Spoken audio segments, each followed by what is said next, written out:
আমি যেদিন নফরমিরের জামাত থেকে শেষ করে গেলাম হেদায়েতুল নফরের জামাতে, হেদায়েতুল নফরের জামাতের কিতাবের সবক দেবার জন্য ফখরুদ্দিন ইসলাম আসিয়া বললেন,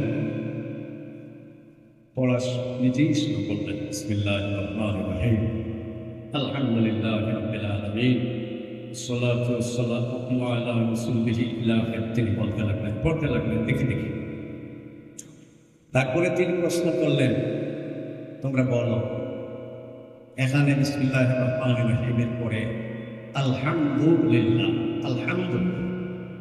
আলহামদু শব্দটা সে শব্দ তাল, এই তালকে আমি পেশ দিয়ে কেন পড়ালাম?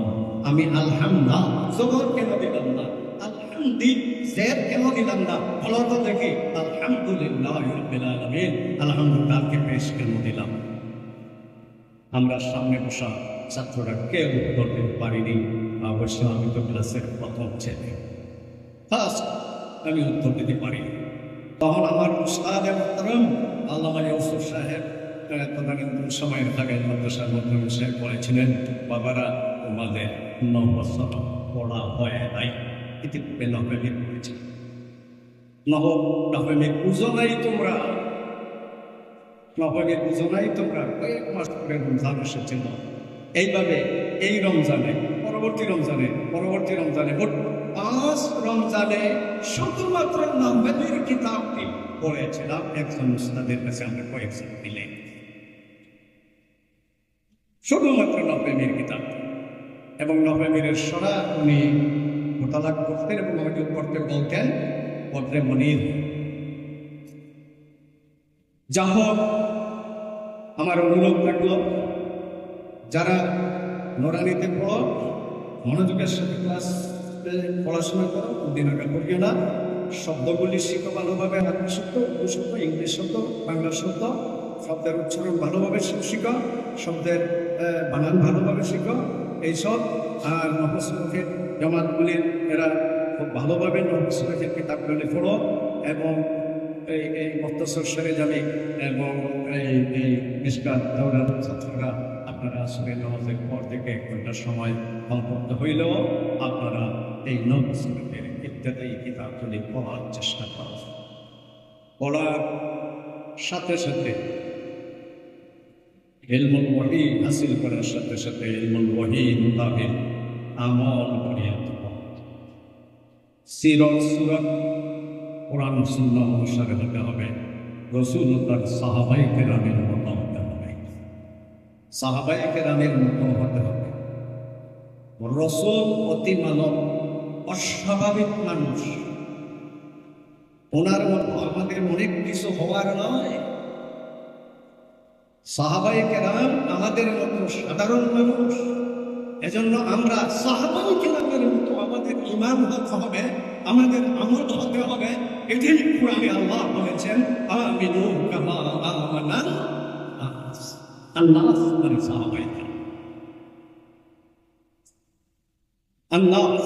অতএব ঈমান ও আমলে আমরা ইলমে, ঈমানে, আমলে, আকীদা, বিশ্বাস, সব ক্ষেত্রে আমরা রাসূলুল্লাহ সাহাবায়ে কেরামের অনুসারী হব, সালাফে সালেহিনের অনুসরণে অগ্রসর হব, সালাফে সালেহিনের অনুসরণে অগ্রসর হব। আমি কথা আমার একেবারে শেষের দিকে নিয়ে এসেছি, ছাত্রদের উদ্দেশ্যে একটি কথা বলতে চাই, একটি কথা বলতে চাই।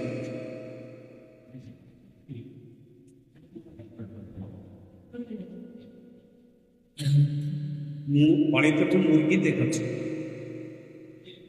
মুরগির এই যে বাচ্চাগুলি, ছাউগুলি, মুরগির ছাউগুলি মুরগির তত্ত্বাবধানে মুরগির ডানার নিচে যত সময় থাকবে, মুরগির বাচ্চাগুলি তত সময় নিরাপদ। আর মুরগির বাচ্চাগুলি বিশেষভাবে মুরগি যখন কোনো বিপদ দেখে তখন সংকেত দেয়, সংকেত দেওয়ার সাথে সাথে মুরগির বাচ্চাগুলি দৌড়িয়ে আসিয়া যদি মায়ের কোনো ডানার নিচে ঢুকিয়া যায় তাহলে বাচ্চাগুলি নিরাপদ, ছিনতাইয়ার শিয়াল টলার হাত থেকে বেঁচে যাবে। এইভাবে তোমরা তালেবুল ইলমরা যতদিন পর্যন্ত তোমাদের উস্তাদদের ওনাদের গালার নিচে থাকবে, জমিয়তে উলামা তোমাদের আসাতেজায়ে কেরাম, এই আসাতেজায়ে কেরামের তত্ত্বাবধানে ছাত্রদের জন্য জমিয়তে উলামা ইসলামের তত্ত্বাবধানে তোমাদের আসাতেজাদের তত্ত্বাবধানে যে সংগঠন রয়েছে, সেই সংগঠন ছাত্রদের জন্য যে সংগঠন, তার নাম ছাত্র জমিয়ত। এই ছাত্র জমিয়তের নিচে যতদিন পর্যন্ত তোমরা থাকবে, ততদিন পর্যন্ত তোমরা নিরাপদ। নতুবা তোমরা বিভিন্ন বাতিল ফিরকা, ছাত্র সংগঠনের নামে বিভিন্ন বাতিল ফিরকার পোড়াক পড়ে যাবে, বিভিন্ন বাতিল ফিরকার আক্রমণের শিকার হয়ে যাবে। এত সব বাতিল ফিরকা ভয়ঙ্কর ভাবে হামলা হেঁটেছে, বিশেষভাবে কওমি মাদারিসের ছাত্রদের উপরে,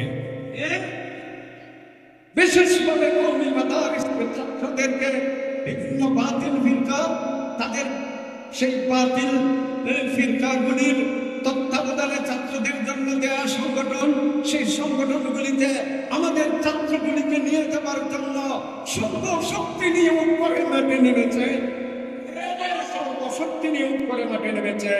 আপনারা অত্যন্ত সতর্কতার সাথে আপনাদের আসাতেজায়ে কেরাম, মাশায়েখে কেরামের সব কিছু তত্ত্বাবধানে থেকে করবেন, অন্যান্য বাতিল সংগঠনে যাবেন না। বাড়িতে গেলে ওই বাতিল সংগঠনের ছেলেরা আসিয়া তোমার সাথে আড্ডা দিতে চাই, আসো একটু বসি যাবে, হ্যাঁ তুমি ওই নম্বর গল্প করিয়া আগে তাআল্লুম জমায়, তারপরে তোমাকে বিভিন্ন সাহায্য সহযোগিতা করে, তারপরে রাজনৈতিক সামাজিক কোন সংগঠনে নিয়ে যায়, তারপরে মূল সংগঠনে নিয়ে যায়। এই হলো তাদের পদ্ধতি। সুতরাং এগুলো সব থেকে অত্যন্ত সতর্কতার সাথে বেঁচে থাকবে।